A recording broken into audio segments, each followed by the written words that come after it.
이어서 배깅, 부스팅에 대해서 이야기하도록 하겠습니다. 배깅은 부스트랩 애그리게이션의 줄임말로 알려져 있습니다. 먼저 배깅을 가장 간단하게 쉽게 설명하는 예를 먼저 배깅에 대해서 조금 원론적인 이야기를 먼저 드리고요. 예를 들어 살펴보도록 하겠습니다. 배깅이라는 건 데이터가 있을 때 그 데이터로부터 부스트랩 샘플을 구한 다음에 부스트랩 샘플은 잘 알려져 있죠. 데이터들이 있으면 그 데이터에서 with replacement로 같은 수의 데이터를 뽑는 거, 모아서 샘플 하나 구성하는 거죠. 그럼 샘플이 있으면, 데이터가 있으면 그로부터 부스트랩 샘플은 많이 구성할 수 있게 되는 거죠. 여러 개의 부스트랩 샘플을 구성할 수 있고 그에 따라서 각각의 부스트랩 샘플에서의 프레딕터 또는 에스티메이터를 구할 수 있으니까 프레딕터를 가지고는 매깅 프레딕터를 구성할 수 있고 에스티메이트에서는 에스티메이트의 샘플링 디스트리뷰션을 구할 수 있다라는 방법으로 이용이 됩니다. 자, 이렇게 원 샘플이 있고요. 심플 랜덤 샘플, with replacement 샘플로 데이터를 다시 뽑아서 부스트랩 샘플 L을 구성하면 이게 부스트랩 샘플이 되는 거고요. 그러한 부스트랩 샘플은 얼마든지 많이 컴퓨팅 자원이 허용하는 한, 컴퓨팅 리소스가 허용되는 한 얼마든지 많이 뽑을 수가 있죠. 자, 어쨌든 충분히 많은 개수의 K만큼의 부스트랩 샘플을 뽑으면 그 각각의 경우에 대해서 프레딕터를 구할 수 있고 그 프레딕터의 평균으로서 추정량을 구하면 그게 우리가 매깅 프레딕터가 되겠습니다. 자, 그림으로 설명해 볼까요? 이런 거죠. 여기 X값이 오존이고 Y값이 템퍼리처입니다. 오존과 템퍼리처의 관계를 추정한다. 그래서 어떤 곡선을 하나 추정했어요. 저렇게 관측된 점은 저런 파란 점들이 있습니다. 파란 점들이 나와 있는데 그 관계를 추정하라. 그럼 어떤 곡선이 하나 추정이 되겠죠. 그럼 매깅은 뭐냐? 저 파란 점들을 50개쯤 되나요? 저 50개라고 합시다. 50개의 파란 점을 다 복원 추출로 50개를 다시 뽑습니다. 그럼 곡선이 하나 나오죠. 다시 그 뽑힌 부스트랩 샘플에 따른 곡선을 하나 뽑으면 뭐 곡선이 하나 나오고 그러한 곡선이 나올 텐데 그러한 곡선을 이렇게 회색선 하나로 표현합니다.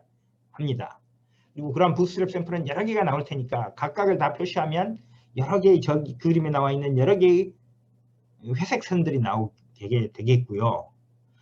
거기서 매깅 프레딕트는요. 저 회색선들의 평균값이 되겠습니다.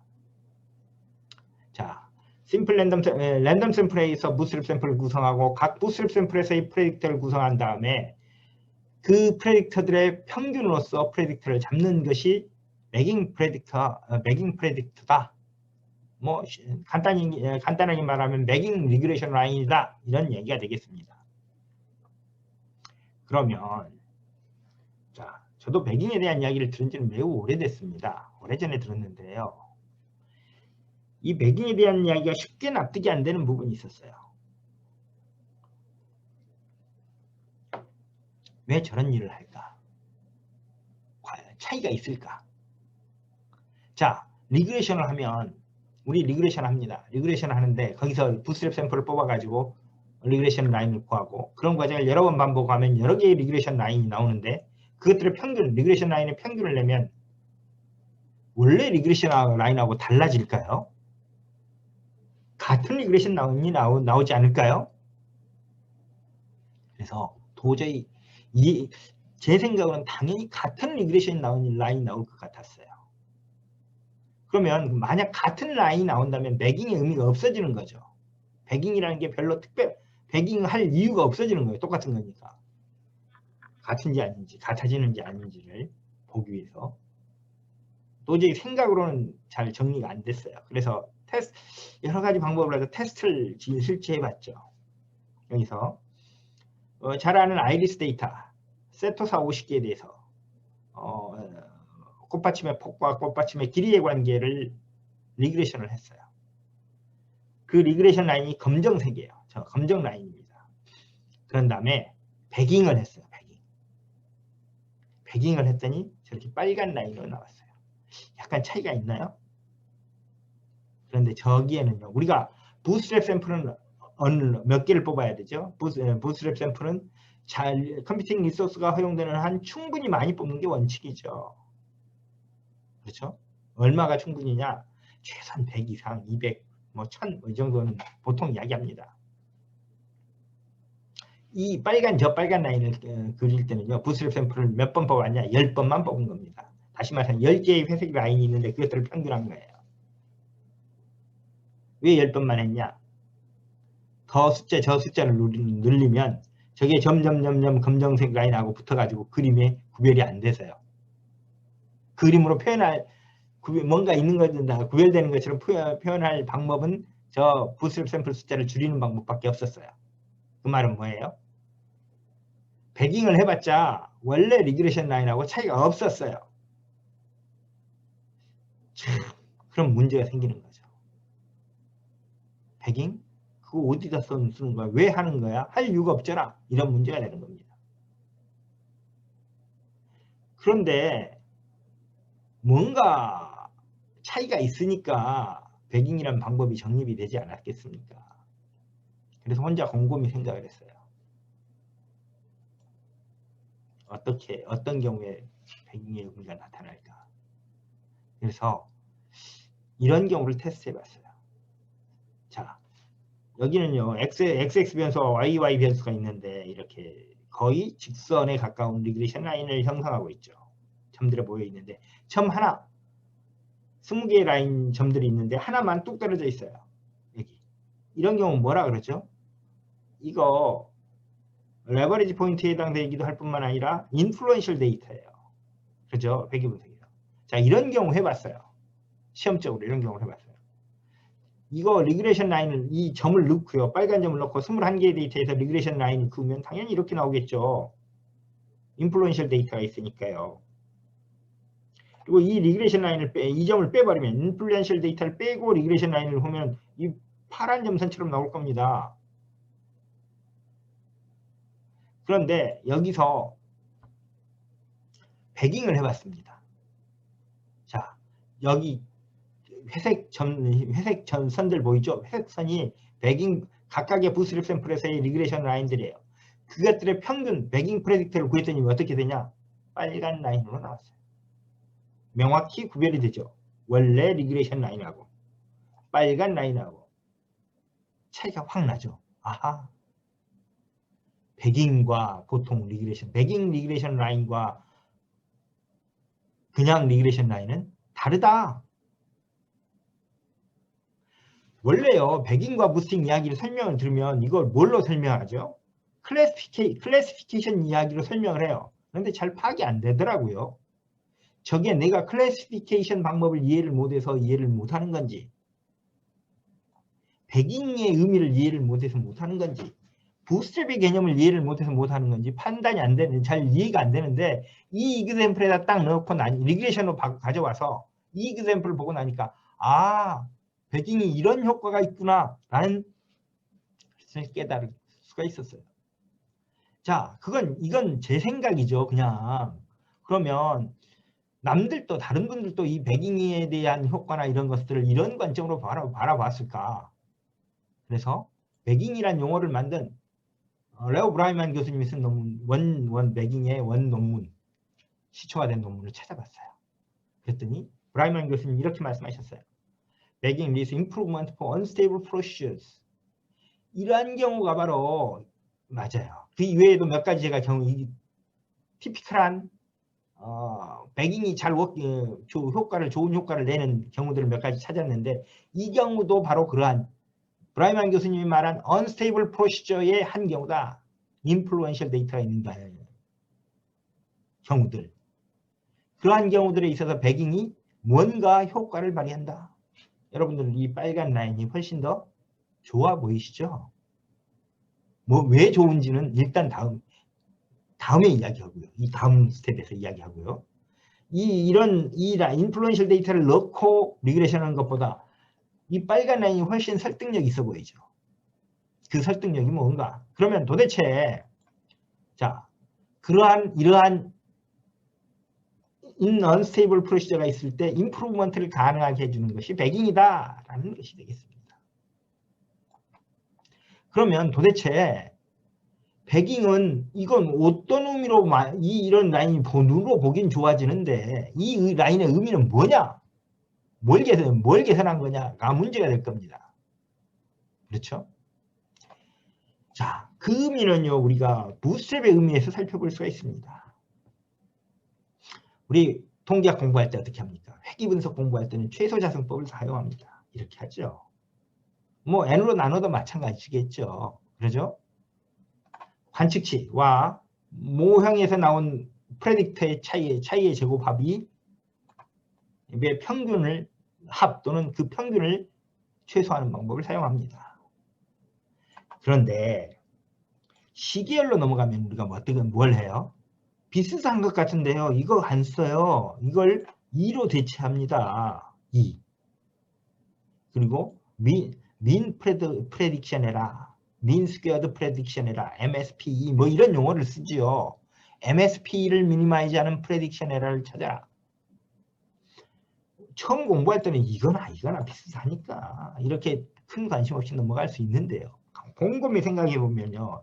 차이가 있어요. 어떤 차이죠? 자, 여기서의 차이는요. 우리가 관측값과 프레딕터의 차이를 말하는데 그 차이를 평가하는 방법은 관측할 수 있는 여기서는요. 관측된 값에서의 평균만 계산해요. 그 차이를. 이 차이를 관측값과 예측값의 차이를 관측된 데이터를 기준으로만 최소화시키는 방법이죠. 그런데 여긴 뭐예요? 이 2는요. 관측되지는 않았을 때 나올 수 있는 모든 경우에 대하여 이 값을 최소화하겠다는 뜻이에요. 우리가 이렇게 말하지 않습니까? 표본 공간이 있어요. 데이터란 이렇게 얻어지는 거예요. 관측치란. 표본 공간에서의 선택에 의해서, 확률적 선택에 의해서 나온 값이 데이터다, 표본이다 이렇게 말합니다. 그러면 우리는 눈에 보이는 관측된 값 외에 눈에 보이지 않지만 관측될 수 있었지만 관측 안 된 거, 우연에 의해서 관측 안 된 값들이 있다라는 것이죠. 이거 표본 공간으로 설명이 됩니다. 그렇죠? 이건 표본이고요. 표본 공간, 모집단이라고 말하죠. 조금 더 구체적으로. 이거 여담인데요. 모집단이 뭐냐? 오메가가 확률론에서는 우리가 확률론에서는요. 이 모집단을 오메가라고 표시하죠. 모집단의 원형적인 확률 샘플 스페이스에서 근데 샘플 스페이스가 응용 통계학으로 오면 모집단이 되는 거죠. 약간의 구성의 차이가 있기는 한데요. 그래서 왜 오메가를 쓸까 봤더니 오메가가요. 이거 이렇게 하면 뭐처럼 보여요? 수학 시간에 확률론에서 표본 공간 오메가를 쓰잖아요. 그런데 왜 오메가를 쓸까 봤더니 오메가라고 할까 봤더니 이거 뒤집으면 어떻게 되나요? 뒤집으면 뭐처럼 보여요? 주머니처럼 보이죠.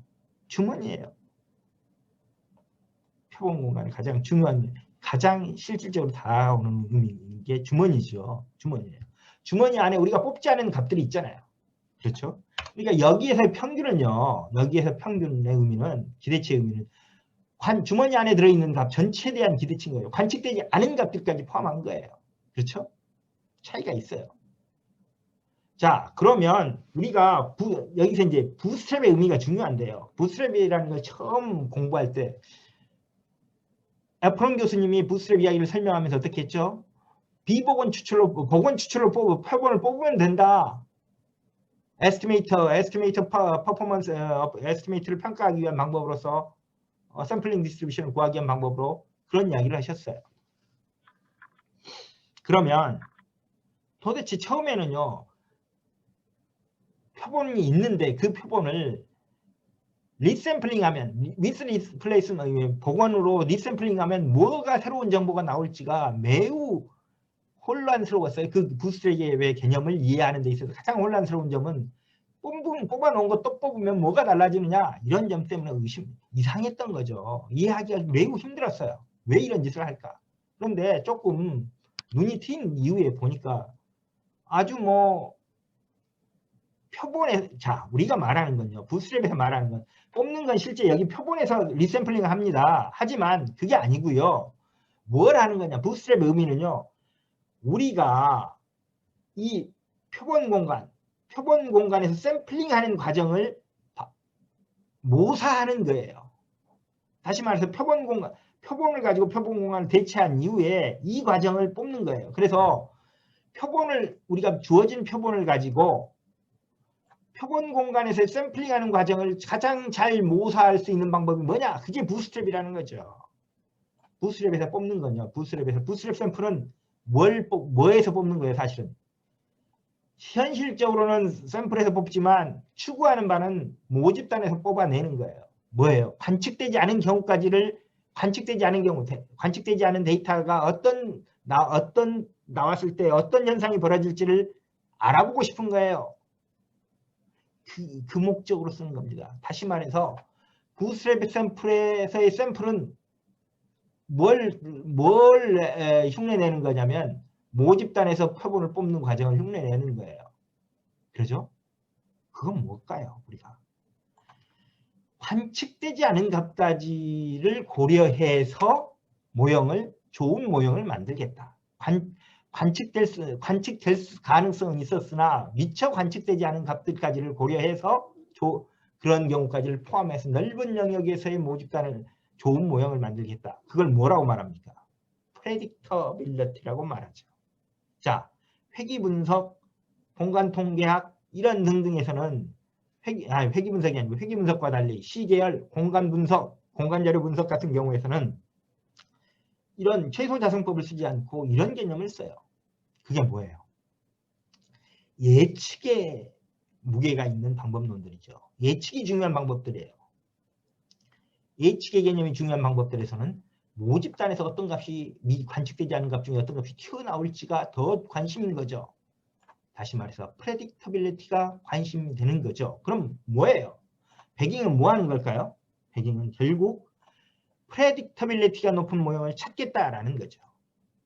예측성이 높은 모형을 찾는 거예요. 자료에 잘 적합된 모형, 관측된 자료에 잘 적합된 모형이 아니라 미처 관측되지 않은 자료까지도 잘 설명하는 모형을 찾겠다. 그게 바로 배깅이다. 배깅이에요. 이 라인이에요. 이 라인. 새로운 데이터가 나왔을 때 이 라인에 더 잘 맞을까? 이 라인에 더 잘 맞을까?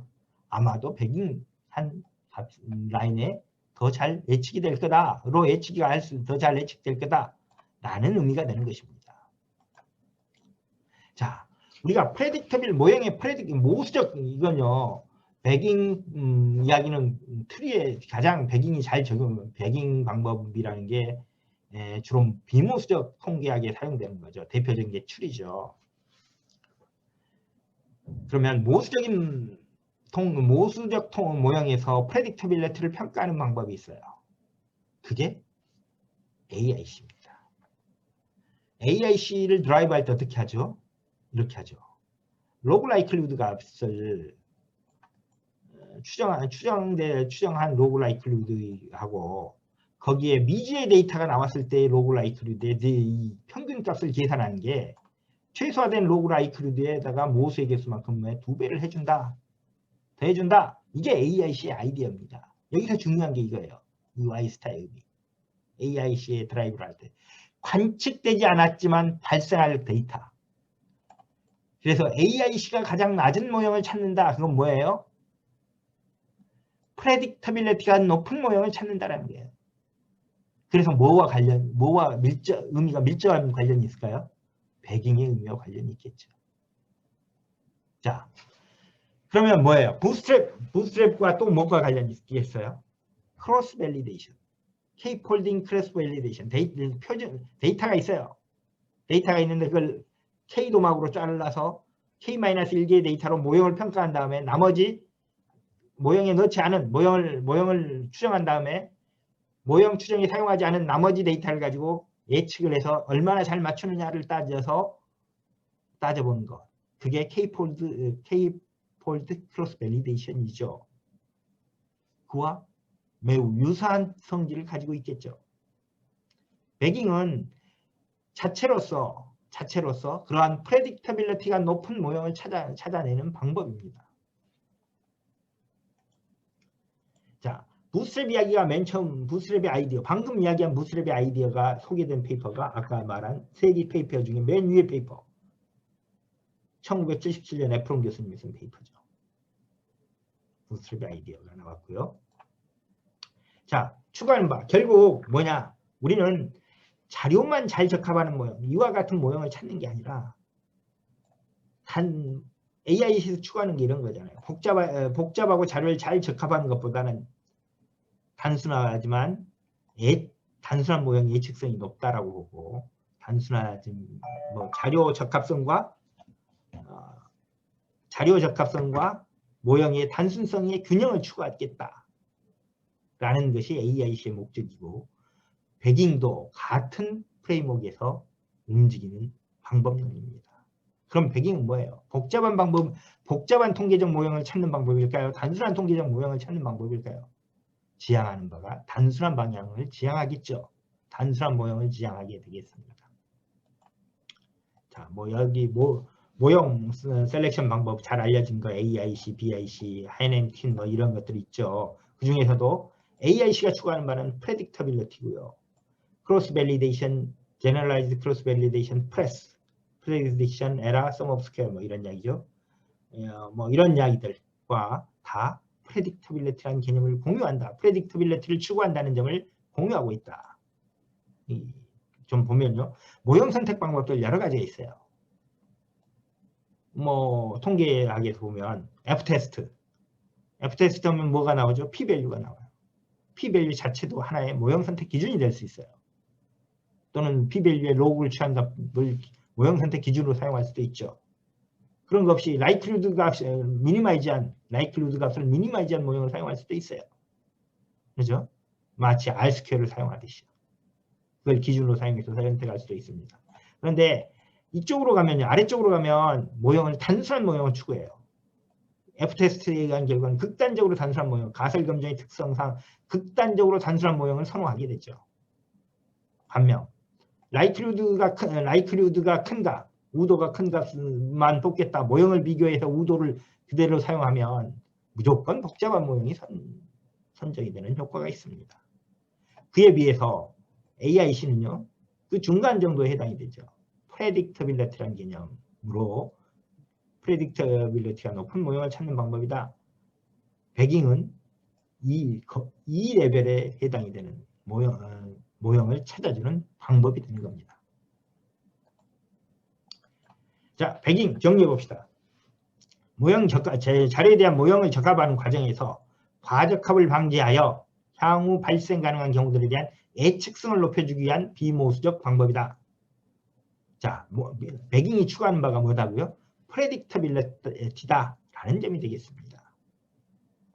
그럼 non-parametric 배깅이 사용할 수 있는 방법들이 어떤 게 있냐? 추리, 대표적인 방법이 추리, 또는 MARS가 뭐죠? Multivariate Adaptive Regression Spline 뭐 이런 거죠. 프리드만이 만든 방법이죠.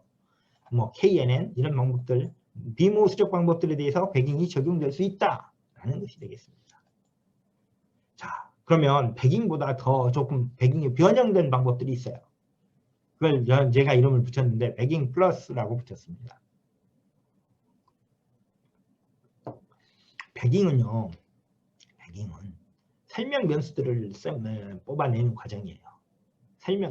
관측치가 있으면 n개의 관측치가 있으면 n개의 관측치에서 n개 중에 랜덤 샘플로 복원 추출로 n개를 다시 뽑는 방법인데요.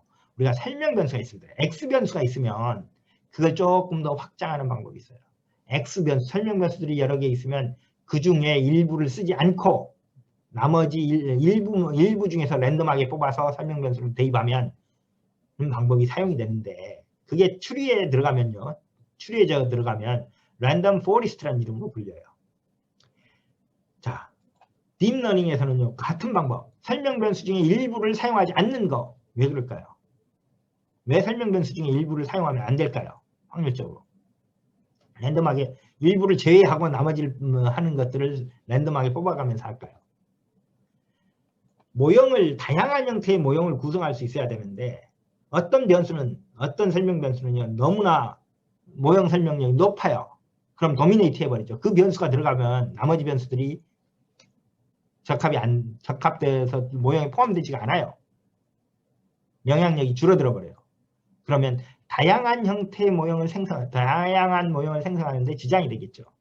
그렇기 때문에 랜덤하게 특정 변수들을 제외하고 나머지 설명 변수들을 랜덤하게 뽑아서 모형 적합을 시키는 과정을 반복하는 겁니다.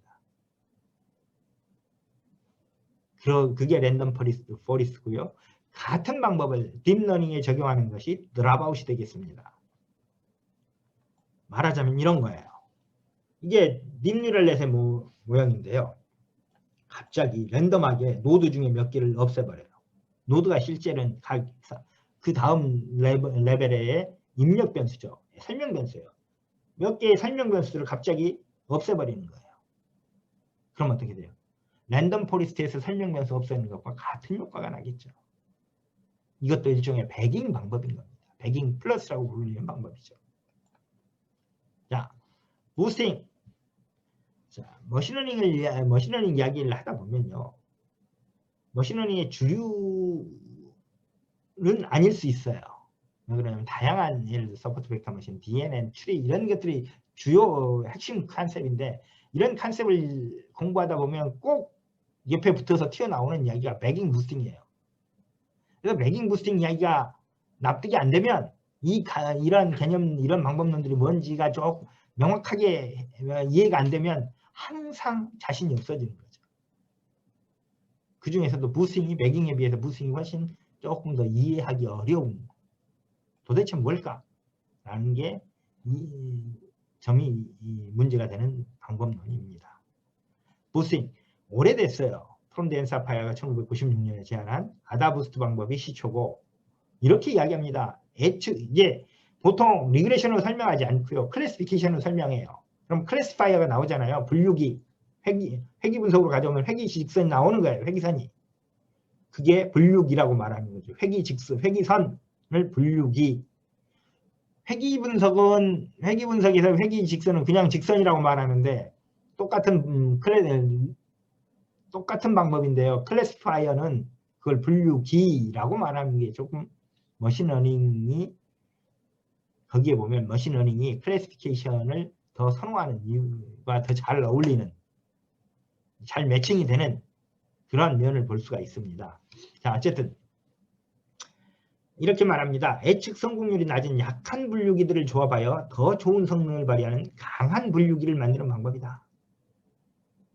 쉽게 말하면요. 자료 설명을 잘 못하는 리그레션 프레디터들이 있어요. 리그레션 라인들이 있어요. 근데 그런 것들을 리그레션 설명 변수들이 있는데 그걸 잘 묶어서 설명을 잘하는 회귀선을 구성할 수 있다. 같은 말이죠. 그런 이야기예요. 그런데 자, 봅시다. 예측 성공률이 낮은 약한 분류기들을 조합하여 더 좋은 성능을 발휘하는 강한 분류기를 만드는 방법이다. 이렇게 설명을 했어요. 그리고 실제 해보면 잘 워킹을 해요. 이게 헤스티, 팁시라니, 프리드만이 쓴 The Element of Statistical Learning이라는 책에 나와 있는 내용인데요. 여기 보면 이렇게 쭉 이렇게 아다부스트 알고리즘이 설명이 되어 있어요. 이걸 가만히 보면 한참 보고 있으면 이해가 돼요. 한참 보면 이해가 되는데 단지 책을 덮고 다음에 또 보잖아요. 그럼 그게 뭐였지? 왜 워킹하지? 궁금. 잘 또 잊어버려요. 한목에 파악이 안 돼요. 도대체 이게 한참 보고 있을 때는 이해가 돼요. 근데 머릿속에 명확하게 파악이 안 되더라고요. 그리고 마치 이게요. 약한 분류기들을 합쳐가지고 강한 분류기를 만들 수 있다라는 거니까. 그런데 여기 보면 조건이 붙어 있어요. 강한 분류기. 약 분류기들인데 여기 보세요. 약 분류기가 모든 약 분류기는 아니고요. 예를 들어서 마이너리 클래시피케이션 같은 분류 성공률이 50% 이상이 되는 약 분류기들을 묶어서 성공률을 높일 수 있다 이런 이야기입니다. 처음에는 그게 50% 이상이라는 게 무슨 제약 조건처럼 생각이 될 수도 있어요. 그런데 이진 분류에서 분류 성공률이 50% 이하가 되면 어떻게 하면 돼요? 바꿔서 쓰면 돼요. 0이라고 예측하면 1이라고 쓰고 1이라고 나오면 0을 쓰면 되는 거예요. 그렇죠? 그래서 이진 분류에서 분류 성공률이 50% 이하인 경우는 없다고 보면 돼요. 그러니까 어떻게 됩니까? 바라죠. 모든 분류기들을 묶어서 강한 분류기를 만들 수 있다는 이야기가 버리죠. 그러다 보니까 그런 개념들이 여러 가지가 혼용돼, 여러 가지 다른 개념들하고 혼용돼 가지고요. 어떤 말들이 나오냐면 이런 말들이 나와요. 자, 어떤 분류를 하는데 한 가지 방법으로만 분류하지 말고요. 로지스틱 리그레이션도 하고 랜덤 포리스트로도 하고 서브스크립트 머신도 쓰고 기타 등등 모든 방법을 써서 분류를 해. 그래 놓고 이 분류기들이 공통으로 가장 많이 지지하는 값을 프레딕터로 만들자. 이걸 보팅한다 그래요. 이 녀석들이 각각 분류기들이 투표해가지고 그 투표가 많은 결과대로 각 점에서의 각 포인트에서 H값을 다수결로 결정한다. 이걸 믹스드 보팅 클래시파이어라고 이야기를 합니다. 이렇게 이야기합니다. 그럼 이게 말이 되는 것도 같고 안 되는 것도 같거든요. 가만히 들어보면 말이 되는 것도 같고 안 되는 것도 같아요. 그럼 뭐라고 말하냐면 왜 이런 방법을 쓰냐? 투표 기반 분류기니까 여러 개의 머신러닝 알고리즘들을 학습시킨 후 이러한 모델들을 이용해서 새로운 데이터에 대한 각 모델의 예측값을 가지고 다수결 투표를 통해 최종 클래스에 대한 예측을 하는 방법을 말한다. 다수결 투표에 의해서 한다. 그럼 왜 좋냐? 그러면 물어보면 대답을 이렇게 해요. 다수결이니까 좋지. 앙상블이잖아, 앙상블. 이렇게 말합니다. 이게 도대체 아니 진짜 머신러닝 어떤 논문들을 보면 이렇게 설명해요. 근데 이런 걸 보면 이분들이 말하고자 하는 말을 이해하지 못하는 건 아닌데 좀 이상하죠. 결국 이해가 안 돼요.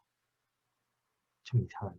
그래서 도대체 이게 뭔가라는 미국에 점점 빠집니다. 그런데 심지어는요, 머신러닝 쪽에서 어떤 페이퍼들을 읽어도 이상한 소리들이 너무 많이 나와요. 왜? 부스팅에 대해서. 납득할 수 없는 이야기들이 많이 나옵니다. 상당한 수준에 있는 저널이라고 하는데도 굉장히 혼란 사람을 오히려 이해를 더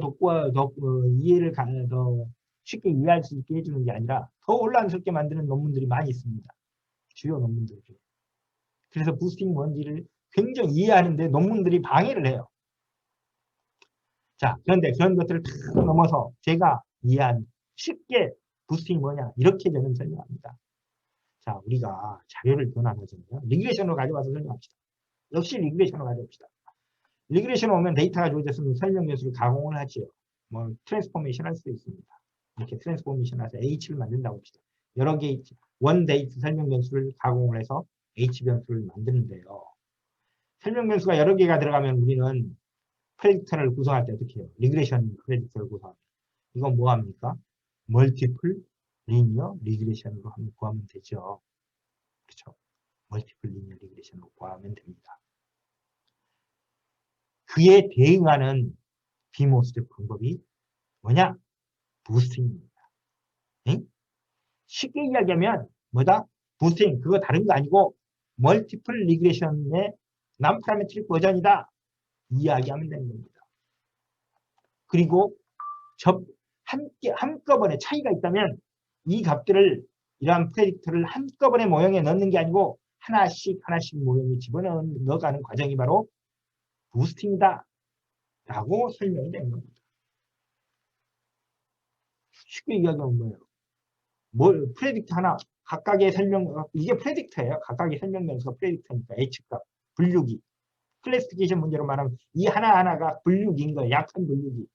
약한 분류기를 묶어서 강한 분류기를 만든다. 강한 분류기를 만든다는 게 뭐예요? 멀티플 리그레이션 하겠다는 거다. 그런데 한꺼번에 이렇게 해서 뭘 푼다? 이렇게 해가지고 행렬에 프로젝션 매트릭스 만들고 이렇게 하지 않고 모형에 하나 넣고 이렇게 해서 모형에 하나 넣고 이렇게 해서 저기 하고 하나씩 모형에 추가해서 구성하는 방법이다. 이걸 이렇게 설명합니다. 그러면 자 정리합니다. 여러 개의 단순 회귀 모형, 분류 모형들을 단계별로 조합하여 다중회귀 모형, 다중분류 모형을 만드는 방법이 부스팅이다. 물론 모수적 상황에서는 이렇게 안 하고요. 비모수적 세팅에 하에서 이렇게 하겠죠. 당연히. 이렇게 말씀을 드리면 오히려 많은 분들이 이상하게 생각해요. 남들은 그렇게 설명하는 바를 못 봤다. 왜 너만 남들은 이런 여러 가지 뭐 다양한 방법을 그리고 다양하고 복잡한 방법으로 설명하는데 너는 왜 이렇게 이상하게 설명하냐? 멀티플 리니어 리그레션이라고 이렇게 말씀하시는 분들이 있어요. 그런데요, 이 이야기는 제가 꺼낸 이야기가 아니에요. 제 이야기 아니에요. 저도 오랫동안 이해를 못했어요. 이 내용이 나와 있는 게 아까 말한 논문, 에이널전 스태티스틱스 세 번째 논문, 프리드만, 헤스티, 팁시라니 세 사람이 쓴 논문이에요. 이 논문의 내용이 그거예요. 자, 아다부스팅이라고 해서 요즘 이거 언제 나왔냐? 이 논문 2000년 초반에 나온 거죠. 2000년 초반, 90년대 말에 작성됐겠죠. 요즘 아다부스팅이라는 방법이 나와서 많이 사용되고 있고 각광을 받고 있는데 그거 그냥 로지스틱 리그레션이다. 스테이지 와이즈 로지스틱 리그레션을 하는 거다. 이게 뭐예요? 프레딕터의 비모수적으로 추정한 프레딕터를 하나씩 추가해가는 스테이지 와이즈 추가해가는 과정이다.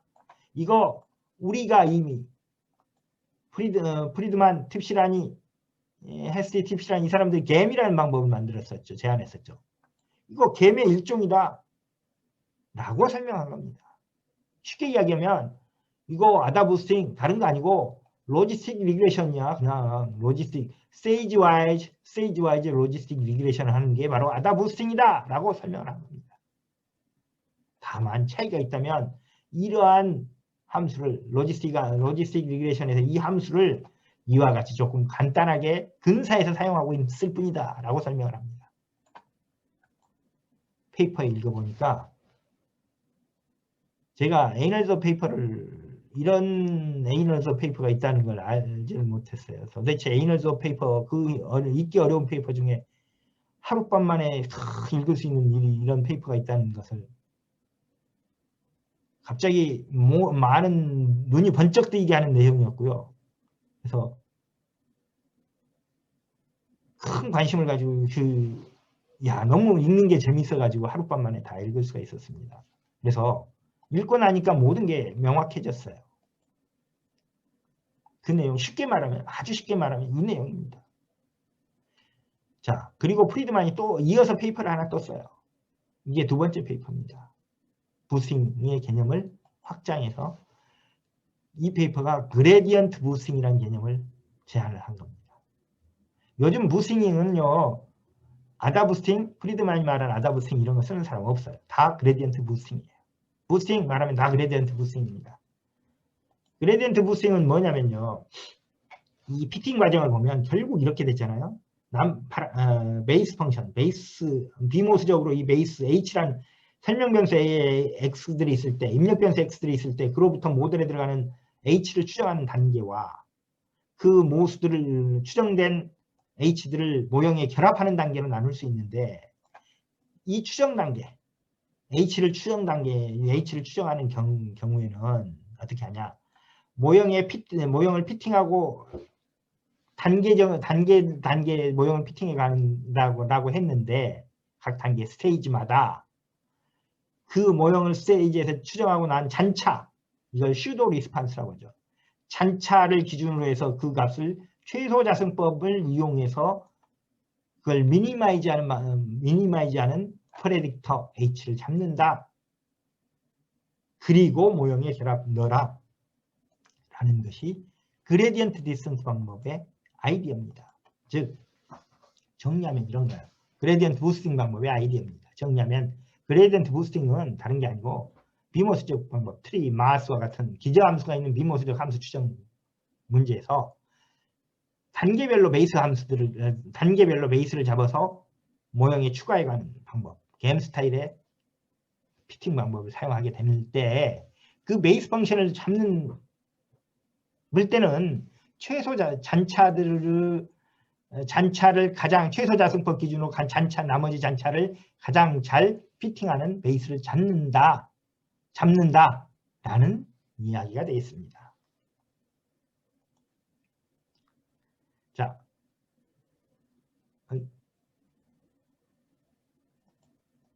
자, 그러면 정리하면 부스팅과 배깅. 자, 부스팅은 어떤 정리해 봅시다. 부스팅은 뭐예요? 모형에 극단적으로 이야기하면 모형에 설명 변수를 추가해 가면서 복잡한 모형을 만들어가는 방법이에요. 그렇죠? 모형에 우리가 회귀 분석으로 가져와서 설명하면 부스팅은 설명 변수를 추가해 가는 과정입니다. 배깅은 뭐예요? 프레딕터빌리티가 높은 모형을 만들어가는 과정. 말하자면 조금 더 단순한 모형을 선호하는 방법이에요. 두 개가 서로 어떤 관계에 있어요? 길항작용이라고 하죠. 서로 반대되는 효과를 내는 역할을 합니다. 부스팅 자체는 자, 제가 논문을 읽어가는 과정에서 가장 힘들었던 부분 중에 하나가 부스팅이 어떤 논문에 오버피팅을 막아주는 기능이 있다라는 거예요. 도대체 그럴 것 같지 않은데 왜 그럴까? 자, 원칙적으로는 당연히 부스팅을 하다 보면 오버피팅이 일어날 수 있습니다. 배깅은 오버피팅을 막는 기능이 있어요. 그런데 사람들이 소프트웨어로 구현할 때 어떻게 해요? 부스팅하는 과정에서 배깅도 같이 구현을 해놔요. 묶어놔요. 그러니까 부스팅 머신이라고 해서 쓰다 보면 그 안에 배깅도 구현이 들어가 있기 때문에 배깅과 부스팅이 물려 있어요. 그래서 그 내부에서 오버피팅을 막는 기능이 일어나긴 하지만 컨셉처 개념적으로 배깅과 부스팅은 구별되는 방법이고요. 서로 반대 역할을 해요. 그리고 부스팅 자체만으로는 오버피팅을 막는 기능이 없어요.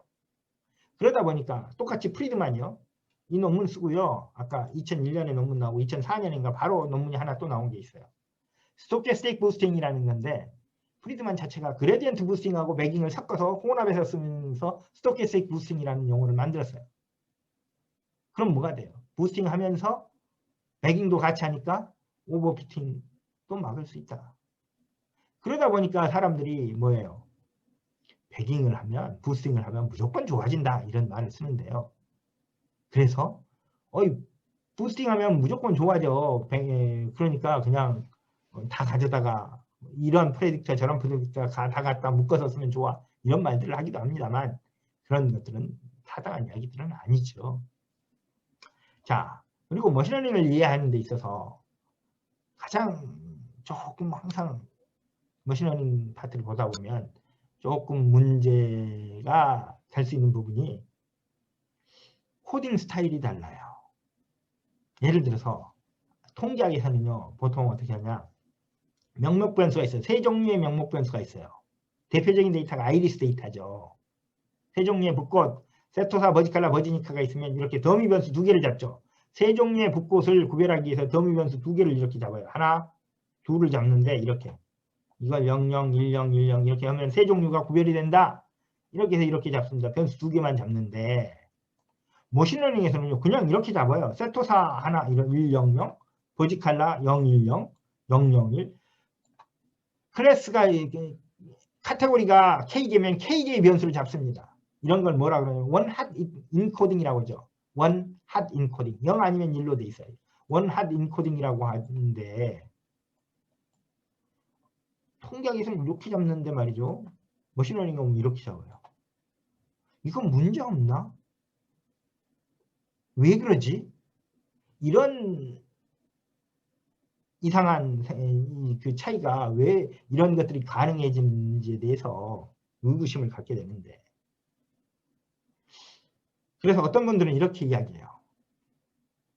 머신러닝 오면 뒤에 페널티 텀을 붙이거든. 라쏘 리그레션, 라쏘나 리치 리그레션처럼 뒤에 페널티를 붙이잖아요. 그러니까 이 페널티가 있어서 이렇게 해도 돼 라고 말하는 분들이 있어요.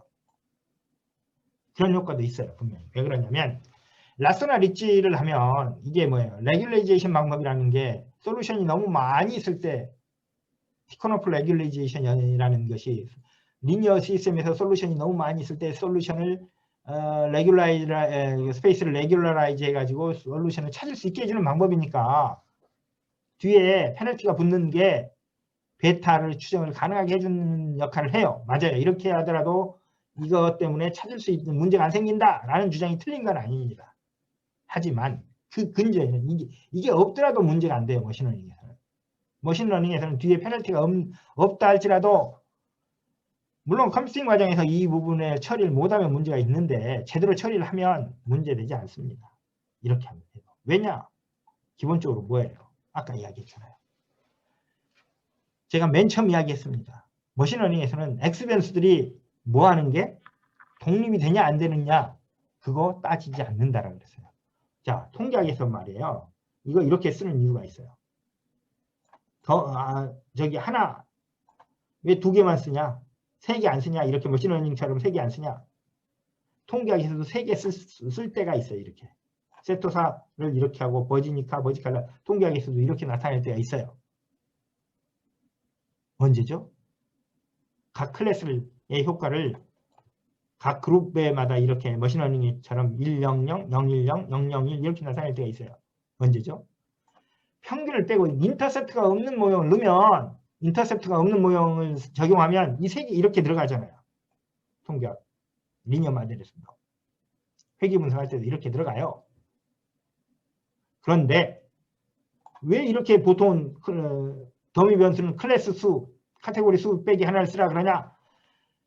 글로벌리 1에 되는 모든 경우에 111이 되는 인터셉트가 넣기 때문에 독립된 벡터가 3개가 넘어가면 안 되잖아요. 모수 추정이 안 되니까 하나를 넣지 말아라고 설명하는 거예요. 그런데 머신러닝에 오면 모수 추정 자체가 베타 추정 자체가 관심이 아니죠. 그러니까 인터셉트가 있든 없든 상관없이 다 이렇게 쉽게 넣어버리면 되는 거예요. 자, 이것도 기본적으로는 뭐의 차이예요? 머신러닝에 가면 베타의 추정에 관심이 없기 때문에 이렇게 해도 좋은 겁니다. 자,